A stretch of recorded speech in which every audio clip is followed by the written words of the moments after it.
The Japan Tsunami of 2011 by Joshi. The earthquake and tsunami that took place on March 11, 2011 were devastating events that caused thousands of people to lose their lives, their homes, or their families. It was heard about throughout the world and caused widespread though minimal destruction to all Pacific Ocean coast. The earthquake itself was a huge disaster. The 9.0 magnitude earthquake that took place that day happened at 2:46 p.m. and was the largest Japan had ever seen, and the fifth largest in the world since people had started recording in the 20th century. This earthquake lasted 6 minutes before finally subsiding. It shook skyscrapers, toppled furniture, and destroyed highways. The main earthquake was not the first shock to hit. There were many foreshocks that took place before it. The first main one was a 7.2 magnitude shock that hit on March 9th, with another 3 that followed that same day with a magnitude of 6.0 or greater. The actual earthquake was caused by the Pacific Plate subducting underneath the Eurasian Plate, releasing large amounts of energy. The earthquake caused the seafloor to rise several meters. Even after the earthquake, hundreds of aftershocks hit Japan. Over 80 of the aftershocks had a magnitude of 6.0 or more, and 3 had a magnitude in the high 7s.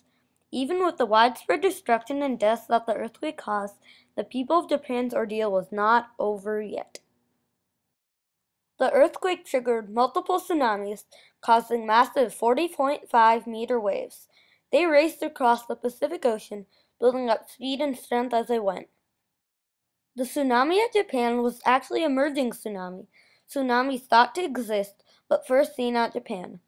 Merging tsunamis are tsunamis that double in intensity over rugged ocean ridges, amplifying its destructive power over land. When it hit, it wiped out entire towns. It tore down buildings, destroyed farmland, and utterly ruined people's lives. The tsunami was capable of flowing up to 5 miles inland. In some towns, tsunamis had happened before, and there was a seawall built to stop tsunamis. This failed due to the amount of water buildup. The water flooded into towns, sometimes even carrying ships that were out in the dock with it. The tsunami hit all over the Japanese coast, including these cities: Ishinomaki, Osanatu, Miyako, Ogatsu, Sendai, and many others besides these. The tsunami did not just stop in Japan.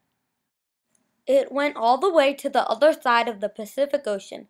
It had an effect all over the California coast, and although it was not a huge effect, it certainly affected it a little.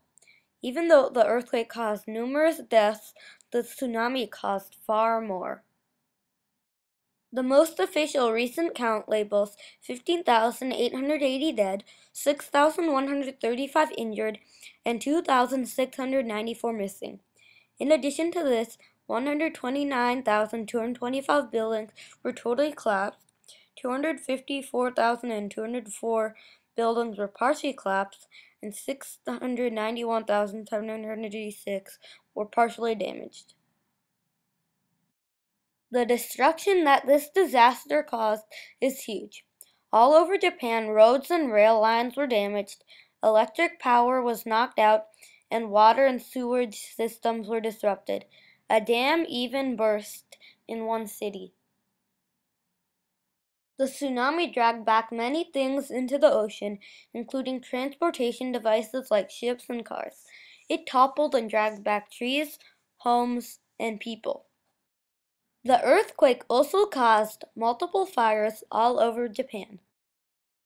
The tsunami also caused nuclear accidents in many different reactors. Estimates of the damage repair costs are in the tens of US billion dollars. Even though Japan had a very good tsunami warning and protection system, the earthquake and tsunami that devastated Japan could not have been stopped. I hope you enjoyed this video and learned a lot from it. Thanks for watching.